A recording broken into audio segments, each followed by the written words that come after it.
Hi there. Let's talk about your purpose.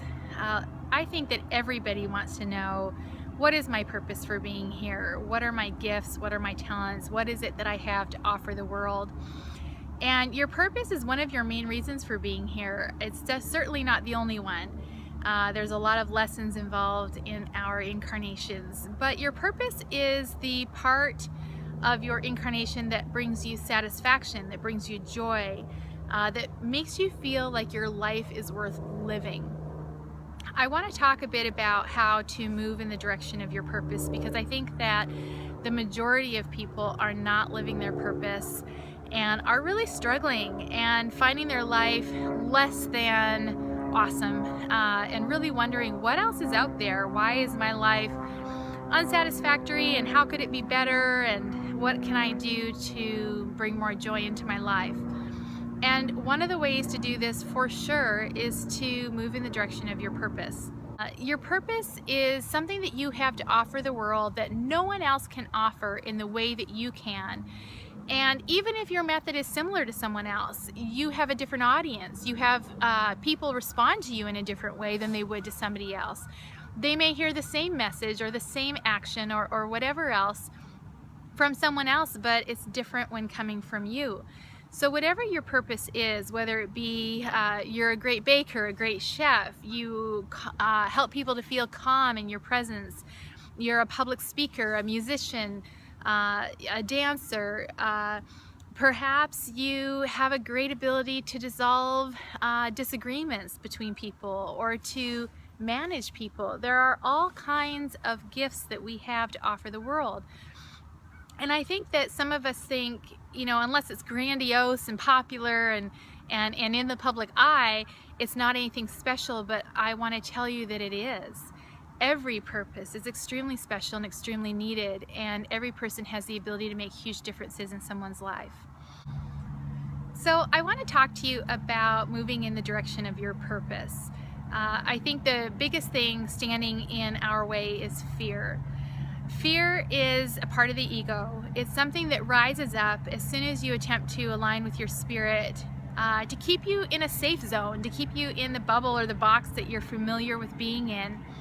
And although I think the ego serves a purpose in times of danger, it certainly doesn't serve a purpose in this instance. We want to move in the direction of our spirit or our purpose.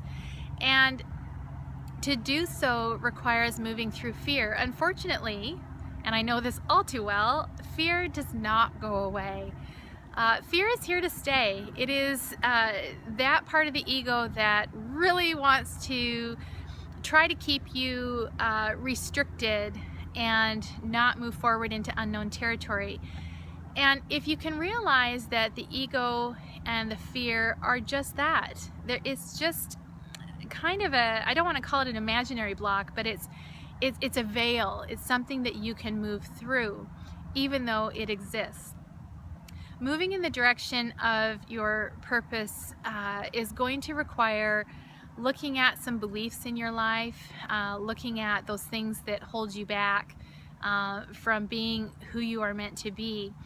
And a lot of those beliefs we have are simply untrue. And it's something that I want you to consider when you are thinking about that dream of yours, or who you really wish you could be, or the life that you really wish you could live, and you come up with excuses, because I know they're there. Ask yourself, are they true? Are these excuses real? Are they truly something that is an obstacle that I could never ever overcome? And I'll bet you that your spirit is going to rise up and say, no, these are things that I can move through. I'm simply afraid. Moving through fear has got to be one of the greatest obstacles in life. It certainly has been for me.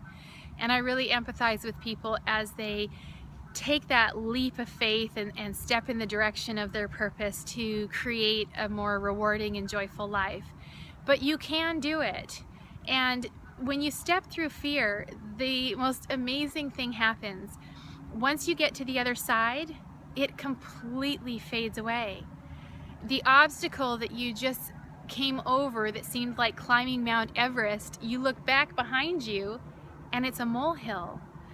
It's the most amazing phenomenon, and I've done it time and time and time again. And I want to tell you that taking that step of faith, you know, changing your job, changing your relationship, changing the time that you spend doing things for yourself, speaking up when you have something to say and something to contribute to people and the environment around you. Whatever it is that you are longing to do but you're afraid to do, as soon as you take that first step, the universe rushes in to support you with all kinds of gifts and love, and just magical things happen. But it requires stepping through that fear. So take a deep breath, identify what your fears are, recognize them for what they are, just fears, and take that step through them. So I really encourage you to discover your purpose. If you need help, visit my website. I would love to help you, and start moving in the direction of joy. That's what God wants for you. All my love.